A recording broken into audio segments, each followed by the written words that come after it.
ঘটা, তোকে একটা কথা ভাবছি জিজ্ঞাসা করব। আমারও তোকে একটা প্রশ্ন করার ছিল। তোর প্রশ্নটা আগে শুনি। দেখ, তুই কিন্তু প্রথমে বলবি বলেছিলি। বল বল, সত্যি কিনা বল। এই রে, সত্যি কথা বলতে হবে? খুব মুশকিলে ফেললি রে ঘটা। জীবনে আজ পর্যন্ত একটা সত্যি কথা বলেছিস তুই? ও মা, আমিও তো তোকে ঠিক এই কথাটাই বলতে চেয়েছিলাম। ছোটবেলা থেকেই তুই মিথ্যে বলিস। আরে তার জন্যই তো বাপ গুরুর কাছে নিয়ে গেল, বললো একে নিয়ে নাও, ও একদিন পাক্কা চোর হবে, একটাও সত্যি কথা বলে না। আমারও তো তাই। পাড়ার লোক বাবাকে বলে গেল, তোমার এই ছেলে যে হারে মিথ্যে বলে, বড় হয়ে হয় চোর আর না হয় ডাকাত হবে। দেখ দেখ, ওরা তো সত্যি কথাই বলেছিল। বল। দেখ, এখন হাতে কোনো কাজ নেই, এই সময়টা একটু সাধুগিরি করলে কেমন হয়? আরে আমিও তো তাই ভাবছিলাম, কিন্তু ওই সাধুগিরি করতে কি কি লাগে বলতো? সাধু হওয়ার জন্য বেশি কিছু লাগবে না, একটা জটা, দাড়ি আর গায়ে ছাই ভস্য, ব্যাস। একমাত্র ছাই চুরি করতে হবে, আর বাকিগুলো তো রামপদর দোকান থেকেই কিনে নেব। কোথাকার আমির সাহেব এলেন রে, বলে কিনা কিনে নেব। মোহর পাবি কোথা থেকে? হ্যাঁ, মোহর পাবি কোথা থেকে? ওই সামান্য মোহর মন্ত্রী আমাদের দেবে, দেখে নিস। কাজই দিতে পারছে না, মন্ত্রী দেবে আবার মোহর? ছাড়, একেবারে হাড় কেপন লোক। হ্যাঁ।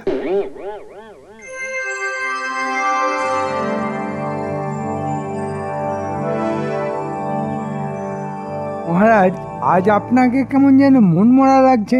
কিছু কি ঘটেছে? হ্যাঁ, একটা অন্যায় করে ফেলেছি। ভাবছি তার থেকে উদ্ধার পাবো কি করে।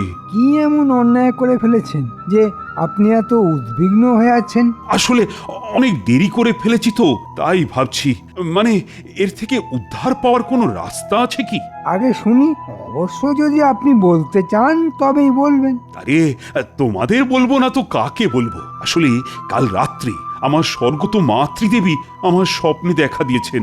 আমায় খুব বকাবকি করলেন। কেন কেন বকাবকি করলেন কেন? মহারাজ, মায়ের বকা তো সারা জীবনই খেতে হয়। আহ গোপাল, মহারাজের সঙ্গে তার মন্ত্রীর কথা হচ্ছে, তার মধ্যে তুমি কেন কথা বলছো? না না মন্ত্রী, বিষয়টা তেমন কিছুই নয়। আসলে আমার মা তাঁর শেষ ইচ্ছা প্রকাশ করেছিলেন যে তার মৃত্যুর পর যেন 10 জন সাধু সজ্জনকে পেট পুড়ে খাওয়ানো হয়, আর আমিও সেটা হাজার কাজের মধ্যে না ভুলে গেছিলাম। মহারাজ, আমিও পাঁজিতে দেখেছি রাজ্যে ভয়ঙ্কর সময় আসছে। এবছর ফসলও ভালো হবে না, লোকে না খেতে পেয়ে মরবে, মহামারী আসবে, খুব দুর্দিন আসার সম্ভাবনা আছে মহারাজ। তো সেটা কি মায়ের শেষ ইচ্ছে পূর্ণ না করার কারণে হতে পারে? আগে যদি আমার কথায় কিছু মনে না করেন তবে বলি, মায়ের শেষ ইচ্ছে পূরণ না করার কারণে হতেই পারে, কিন্তু চিন্তা করবেন না, আমাদের শাস্ত্রে এর থেকে রেহাই পাওয়ার বিধান আছে। যদি আপনি মাতৃবিয়োগ যোগ্য করেন তবে খরচা আছে। 7 মণ ঘি, 7 মণ ফল, 7 মণ চাল, 7 মণ ডাল, সঙ্গে রান্নার মশলাপাতি। এত কিছু দিয়ে কি হবে? একটা যজ্ঞ করতে এত খরচ আগে কখনো শুনিনি বাবা। বাবা বাবা, একটা রোজগারের সুযোগ এসে গেল মনে হচ্ছে। একা পণ্ডিত এত কিছু নিয়ে যাবে তা তো হতে পারে না। মহারাজ, আপনি আসল কথাটাই ভুলে গেলেন। হ্যাঁ, মানে সবকিছু না কেমন যেন তালগোল পাকিয়ে গেল। আপনি মায়ের শেষ ইচ্ছে রাখবেন না? 10 জন সাধু ভোজনের কথাটা ভুলে গেলেন? তাই তো, 10 জন সাধুকে তো ভোজন করাতে হবে, তো তার দায়িত্ব কে নেবে? তুমি? আমি ছাড়া আর কে নেবে? আমার হাতে এই 10 কেন, 20 জন সাধু আমি এক্ষুনি জোগাড় করে দিতে পারি। শুধু জোগাড় করলেই তো হবে না মহারাজ, তাদের উপযুক্ত উপহার দিতে হবে। যেমন প্রত্যেকের জন্য সোনার থালা, সোনার ঘটি, সোনার বাটি। এসব না দিলে তো যজ্ঞের কোনো মানেই দাঁড়াবে না। সাধুরাই তো এই বিপদ থেকে উদ্ধার করতে পারে। আচ্ছা, বেশ ভালো বুদ্ধি বার করেছে তো মন্ত্রী। একজনের 7 মণ, আরেকজনের সোনার থালাবাটি। দেখি কি করা যায়। খরচের কথা ভেবে আর লাভ নেই, প্রায়শ্চিত্ত তো করতেই হবে। মায়ের শেষ ইচ্ছে না রেখে যে অন্যায় আমি করেছি তাতে তো খরচাপাতি করতেই হবে। মন্ত্রী, তুমি তুমি ব্যবস্থাপত্র যা করার করো, আর খুব তাড়াতাড়ি যেন এই মাতৃবিয়োগ যোগ্য হয় সেদিকে খেয়াল রেখো। নমস্কার মন্ত্রী মশাই, অনেকদিন পর আমাদের ডাক পড়লো, নিশ্চয়ই কোনো কাজ আছে। ভালোই করেছেন, আপনি আমাদের দিয়ে শেষ কাজটা করিয়ে নিন। আমরা আর চুরিচামারি করবো না বলে ঠিক করেছি। কিরে ঘটা, সত্যি কথাটা বলেই দিলাম, কি বলিস? হ্যাঁ, আরে মন্ত্রী মশাই আমাদের কি কাজ করতে দেন সেটা তো আগে দেখবি, তারপর তো ওই সত্যি কথাটা বলবি। আশ্চর্য! চুরি চামারির কাজ তোরা ছেড়ে দিবি তো খাবি কি? আমরা ঠিক করেছি এখন থেকে সাধুগিরি করে খাবো। হ্যাঁ, আরে আমি তো ঠিক সেই কাজটাই তোদের দেব বলে ডেকেছি। অদ্ভুত ব্যাপার, আপনি আমাদের সাধু বানিয়ে দেবেন? মানে আমরা সাধু সেজে ঘুরে বেড়াবো, ভিক্ষে করব? আচ্ছা আচ্ছা, লোকে ভিক্ষে দেবে? এবার এমন ব্যবস্থা করেছি না, তোরা ভাবতেই পারবি না। ভিক্ষে করতে হবে না, যেখানে তোদের পাঠাচ্ছি সেখানে তোদের আদর করে ডেকে বসাবে, সোনার থালায় খেতে দেবে, সোনার ঘটিতে জল খাবি, সোনার বাটিতে নানা ধরনের পদ বেড়ে দেবে, তোরা খাবি। শুধু খাবোই, কামাই কিছু হবে না? সোনার থালাবাটি কি খেয়েই আবার ফেরত দিয়ে দিতে হবে? আমি কি বোকা নাকি যে শুধু খাবার জন্যে তোদের পাঠাবো? তোরা ওই থালা বাটি বগলে করে নিয়ে আসবি, সঙ্গে আরো অনেক কিছু। তোদের শুধু সাধু সেজে যেতে হবে। তোদের আরো একটা কাজ করতে হবে, তোদের দলের 10 জনকে জোগাড় করতে হবে।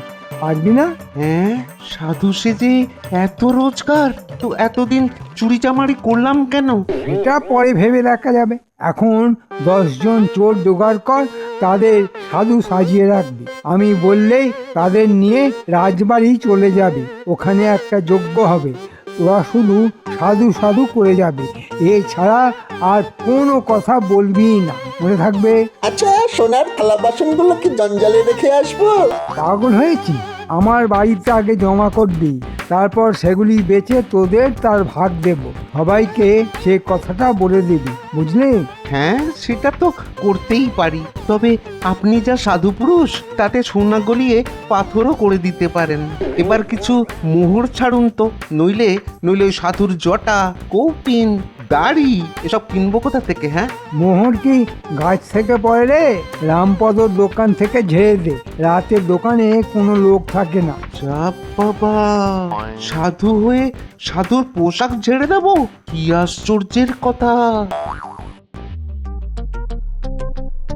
জামাই, আবার আমাদের বাহিনী তৈরি করতে হবে। সব কথা পরে খুলে বলবো, আগে তোমরা লক্ষ্য রাখবে এখানে সাধুদের আনাগোনা বেড়ে গেছে কিনা। মন্ত্রী নাকি একদিনেই 10 জন সাধু জোগাড় করে দিতে পারে। ওই, আমি তো এই নগরে কোনো সাধু দেখছি না। তার মানে সব কটা চোরকে মন্ত্রী সাধু সাজিয়ে নিয়ে আসবে। মহারাজের কাছ থেকে সোনার থালাবাটি হাতে নেওয়ার জন্যই এত সাধু জোগাড় করার দায়িত্ব মন্ত্রী নিজের হাতে নিয়েছে। কেন হঠাৎ সাধুরাতে দরকার পড়লো কেন শ্বশুরমশাই? মহারাজ তার মায়ের শেষ ইচ্ছে পূরণ করার জন্য সাধু সজ্জনদের ভোজন করিয়ে সোনার থালাবাটি উপহার দেবেন। ব্যাস, সেই সুযোগটাই নিল আমাদের মন্ত্রী। তাই তোমাদের উপর দায়িত্ব দিলাম সাধুদের উপর নজর রাখা। আর একটা কথা, গুলটে শোন, তোদের বেশ কয়েকটা গুলতি বানিয়ে রাখতে হবে, ঠিক সময়ে কাজে লাগবে। আর দিদাকে বলে শুকনো লঙ্কা গুঁড়ো করে রাখবি। যা, কাল সকাল থেকেই কাজে লেগে যা। কি আমার জটা, দাড়ি, কৌপিন, কোমণ্ডুলগুলো সব গেল কোথায়? হ্যাঁ, এই তো এই বস্তায় রেখেছিলাম। না না না না, কোথাও তো নেই। চোর এসেছিল নাকি? কিন্তু সাধুদের পোশাক কেন চোর নিয়ে যাবে? আর কেনই বা নেবে? আগে এখন বলি। আরে আরে, ওই তো গোপাল যাচ্ছে, ওকেই একবার জিজ্ঞেস করে দেখি। গোপাল, ও গোপাল, গোপাল! হ্যাঁ, এসো তো ভাই, একবার এদিকে এসো তো। আমি তো তোমার দোকানে আসছিলাম, একটা জটা আর সাধুদের দাড়ি পাওয়া যাবে? সাধুদের পোশাক? কি আশ্চর্য, তোমারও লাগবে? তোমারও লাগবে মানে? আচ্ছা, আর কোনো খদ্দের এসেছিল নাকি? তাছাড়া কি নিয়ে গেল? আরে খদ্দের এলে তো ভালোই হতো। না না না, যারা এসেছিল তারা খদ্দের নয়, তারা খাঁটি চোর। 1 বস্তা পোশাক নিয়ে গেছে। আচ্ছা আচ্ছা গোপাল, সাধুর পোশাক কে নেবে বলো তো? নিশ্চয়ই সাধু নয়। সাধুর পোশাক সাধু নেবে কেন? আরে আমিও তো তাই বলছি, কিন্তু চোর 1 বস্তা সাধুর পোশাক নিয়ে কি করবে বলো দেখি? একটা কথা বলি, তুমি কিন্তু কাউকে এই কথাটা বলতে যেও না। তোমার লোকসান আমি মহারাজকে বলে পুষিয়ে দেব। আমি একটা চক্রান্তের গন্ধ পাচ্ছি, বুঝলে? একদম চুপ করে থাকো, কেমন? না না, তুমি যখন বলছো তখন কাউকে বলবো না, তবে চক্রান্তের গন্ধ কিন্তু আমিও পাচ্ছি। মনে থাকে যেন। আমি এখন যাই, চোর ধরার জন্য এখনো অনেক কাজ বাকি আছে।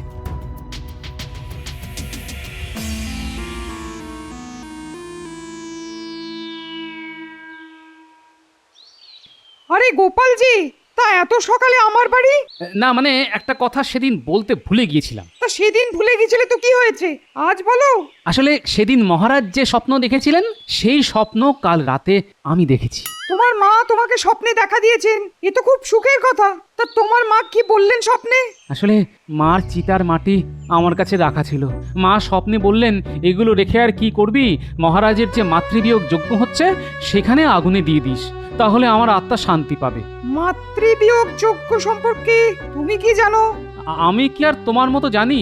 তবে এটা জানি যে সাধু সজ্জনদের সোনার থালায় খেতে দিতে হয়, আর যে থালায় খাবে সেসব ওই সাধুদের উপহার দেওয়ারও নিয়ম আছে। তুমি যে মূর্খ তা আমি জানি, খুব প্রশ্নটা করে দেখলাম তুমি কিছুই জানো না। তা আপনি আমায় বলতেই পারেন, তবে সোনা উপহার দেওয়াটা যে মাতৃবিয়োগ যজ্ঞে দিতে হয় তা আমি জানি। বুঝরুকি, সব বুঝরুকি। কোথায় লেখা আছে যে সোনার থালা বাটি ঘটি সাধুদের দিতে হয়? মন্ত্রী মশাই তা দেখাতে পারবেন? মন্ত্রী আমায় বলল মাতৃবিয়োগ যজ্ঞে নাকি 7 মণ ঘি, 7 মণ চাল ডাল এসব কিছুই দিতে হয় না, সব নাকি তোমার বুঝরুকি। ও বেটা নিজে বুঝরুক, মরকট, গাধা, গরু, মোষ, বাঁদর। অসভ্য, শয়তান, হতভাগা, ব্যাস আর কিছু বলার দরকার নেই। এসব কথা আমি জানি পণ্ডিত, কিন্তু মন্ত্রী তোমার নামে এত বড় একটা অপবাদ দিল সেটা আমি মানতে পারছি না। তার যজ্ঞের দিন তাহলে আমি আগুনে মাটি আহুতি দিতে পারি? নিশ্চয়ই পারো, 100 বার পারো, 1000 বার পারো, কোটি বার পারো। না না না না না, কোটিবার না, কোটিবার না, একবার মাত্র দিলেই হবে।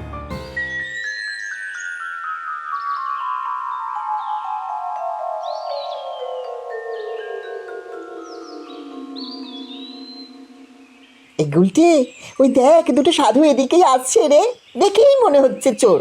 সাধু সেজে আছে। এই একটু পেছনে লাগিয়ে আয়, আয় আয়। বেটার দাড়ি খুলে দি। না, তাহলে না ওরা সতর্ক হয়ে যাবে রে। প্রণাম সাধু বাবা, এবার টোল থেকে আমায় তাড়িয়ে দেবে বলেছে, সংস্কৃতে শূন্য পেয়েছিলাম বলে। এখন কি করি সাধু বাবা? সাধু সাধু, আমার না কানে পোকা ঢুকেছে, মাথার মধ্যে কামড়াচ্ছে, মাথাটা কেটে বাদ দিয়ে দি। সাধু সাধু। এই আমার মুন্ডি চলে যাবে আর তুমি বলছো সাধু সাধু? দুষ্টু, এদিকে সাধুর মতো কথা হলো? হ্যাঁ কিরে ঘটা, আর কিছু বলতে বলেছিল? না না না, আর কিচ্ছু বলতে বলেনি। খবরদার অন্য কিচ্ছু বলবি না। শোনো ছেলেরা, আমরা কিন্তু ওই তোমাদের সাধু সাধু ছাড়া আর কিচ্ছু বলতে পারবো না, মানা আছে কথা বলার। কার বানা গো? মন্ত্রীর? তোমরা কিভাবে জানলে? তার মানে তোমরা চোর? ছিলাম, এখন আর নেই, সাধু হয়ে গেছি। হ্যাঁ আমায় যে টোল থেকে বার করে দেবে তার একটা বিহিত করো। ঘটা, কিরে আমি তো কথা বলে যাচ্ছি, তুই কিছু বল। সাধু সাধু। ও হ্যাঁ, সাধু সাধু সাধু।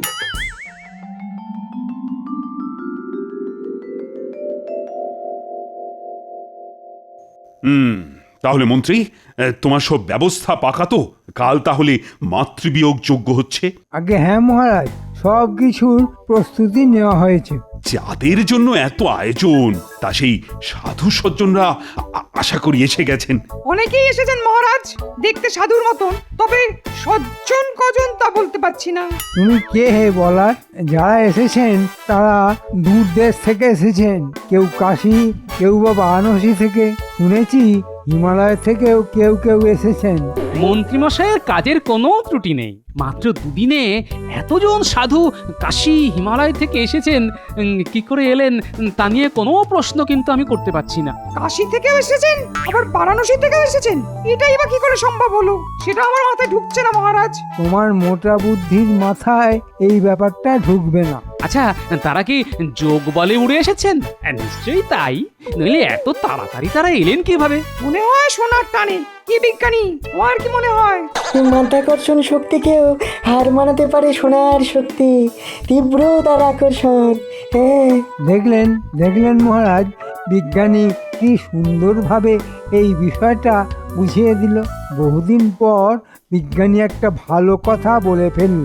ওর মাসোহারা একটু বাড়িয়ে দিলে ভালোই হবে মহারাজ।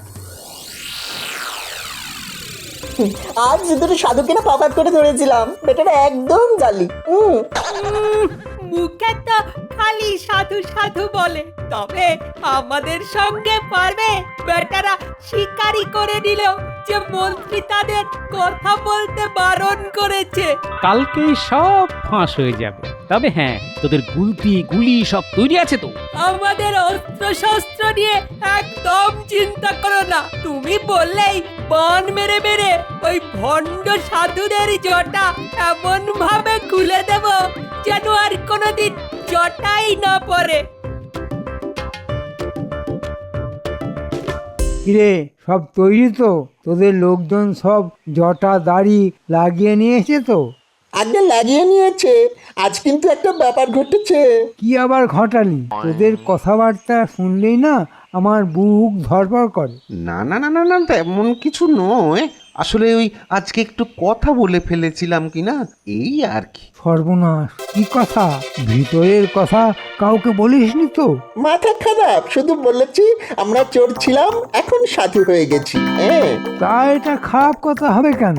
চোর তোরা তো বটেই, আজ সাধু হয়েছিস, হতেই পারে। আর কিছু বলিসনি তো? না না, তেমন কিছু বলিনি। শুধু মুখ ফসকে বলে দিয়েছিলাম যে আপনি আমাদের পাঠিয়েছেন। তোরা আমার নাম বলে দিয়েছিস? ও, সর্বনাশ করে দিয়েছিস। আপনি এই ব্যাপারটা নিয়ে একদম ভাববেন না মন্ত্রী মশাই। আমরা গিয়ে বলে দেব যে আপনি আমাদের পাঠাননি, আমরা এমনি এমনি এসেছি, ব্যাস মিটে গেল।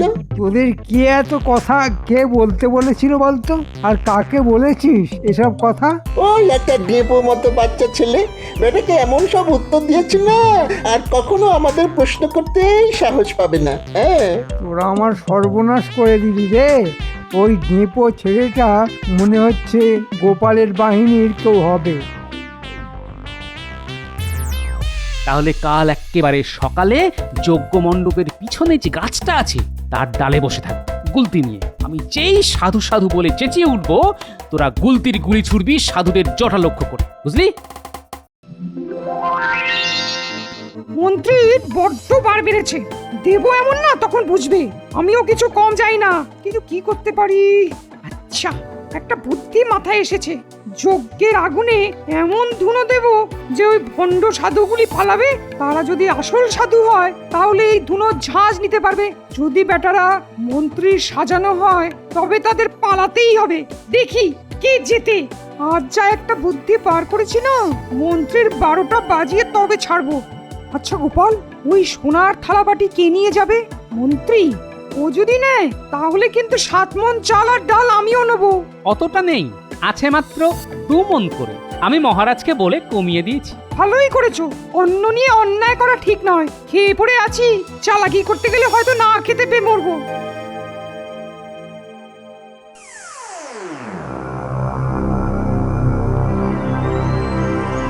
এক্ষুনি যজ্ঞে আগুন দেওয়া হবে, তোমরা সব তৈরি তো? একদম। দাদু চেঁচালে গুলতি থেকে গুলি ছুটবে। কি করে ভণ্ড সাধুগুলো জটা সামলায় এবার আমরাও সেটা দেখবো। স্বাগত স্বাগত সাধু সমাজ, আপনাদের প্রণাম জানাই। আমার মাতৃবিয়োগ হয়েছে তা বেশ কিছুদিন হলো। সাধু সাধু সাধু। আরে তোকে কে কথা বলতে বলেছে বলতো? মহারাজ আমাদের প্রণাম জানালেন, তো আমরা উত্তরে কিছু বলবো না? আজ কান্নায় আবার চোখ দিয়ে জল বেরিয়ে আসছে। মার কথা খুব খুব মনে পড়ছে। সাধু সাধু সাধু। এই এই সাধু কোথা থেকে এসেছে? আগে আমরা কোথা থেকে এসেছি তা তো জানি না মহারাজ, তবে এসেছি। এরা এরা কারা মন্ত্রী? আসলে মহারাজ, এনারা সবাই সাধু সজ্জন মানুষ, ঠিক এই পৃথিবীর লোক নন। তাই এত প্রশ্নের উত্তর ওরা ঠিকঠাক বলতে পারে না। পণ্ডিত, এবার আগুন দাও, দেখি ওরা কোন পৃথিবীর মানুষ। হ্যাঁ দিচ্ছি, তারপর জমবে খেলা।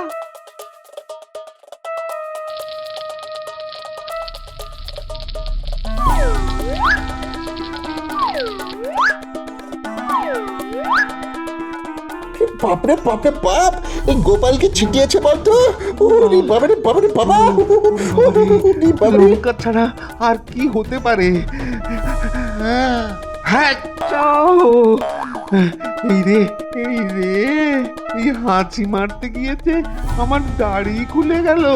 চল চল পালাই, চল চল এক্ষুনি পালাই পালাই। সাধু সাধু গুলটে টিপ করে জটায় মার যাতে চুল বেরিয়ে পড়ে। হ্যাঁ তুমি চিন্তা করো না, এমন টিপ করে মারবো যে চুল কেন সঙ্গে ঠ্যাংটাও খুলে নেব।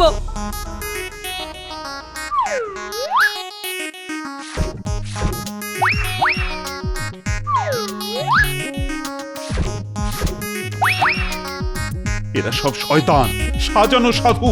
এদের পাকড়াও করো। কে কোথায় আছো? চলে এসো। আরে এই বটা ঘটা, আমাকে আমাকে না নিয়ে তোরা কোথায় চলি রে? ওরে বাবরে, আমার হাঁটুটা বোধ হয় ভেঙেই দিল। আমি যা চলতে পারছি না রে। ও যা আছে কপালে থাক, আমি আর পারছি না ছুটতে। মহারাজ, এরাই মন্ত্রীর সাধু সজ্জন। দেখলেন তো এদের হাল। কাকে বিশ্বাস করবেন? সবাই চোর। যতদিন গোপাল আমার সঙ্গে আছে ততদিন আমার কোনো ভয় নেই। তাহলে কি বলতে হবে, বিশ্বাসে মিলায় গোপাল, তর্কে বহুদূর? চোরগুলো তো পালিয়েছে, এবার মন্ত্রীর কি হবে? এটা আমি কি করে বলবো মহারাজ? শাস্তি দেওয়ার মালিক তো আপনি। ওর একটাই শাস্তি হতে পারে, উকুন ভর্তি দাড়ি আর জটা পুড়িয়ে ওকে রাজবাড়ির সামনে বেঁধে রাখা হোক।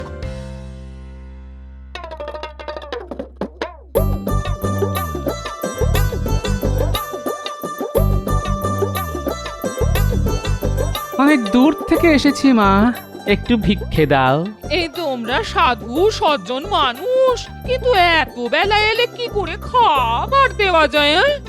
একটু সবুর করো তোমরা। হাঁড়িতে ভাত বসিয়ে তারপর খেতে দেবো। হ্যাঁ, জামাই এলো বাড়িতে, চাল ছেড়ে দাও হাড়িতে। হাঁ করে কি দেখছো? লঙ্কা ফোড়ন খাচ্ছো? জামাই এত চুল দাঁড়িতে চিনতেই পারিনি। তো বাবা, তুমি ওকে শ্বশুরের মতো সাধু হয়ে গেলে নাকি? না না না, সাধু হতে যাবো কেন? জমিয়ে ইলিশ মাছ ভাজা খাবো।